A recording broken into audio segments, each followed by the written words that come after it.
If the only reason you're using XRP is because it's fast and cheap, especially compared to Bitcoin and Ethereum, then we got to talk about how you can cheaply send Bitcoin and Ethereum, okay? There are so many solutions to make these layer one networks faster and cheaper that it just doesn't make sense if you want to have those assets not to have them.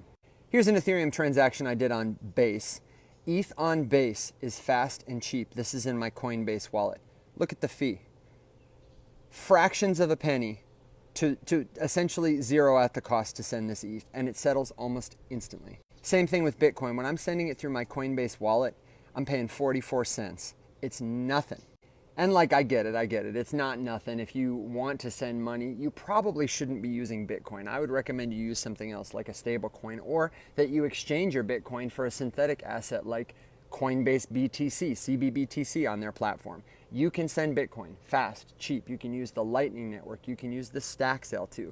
There are so many solutions out there that this is not a problem of Bitcoin being slow and expensive. This is a problem of people not helping users like you and me to understand there are solutions out there to this problem. It's one of the reasons that I get on here and talk about this, and why I get so frustrated with some of the other people who get on here and talk about this when you don't know what you don't know. But if you don't know, you should educate yourself.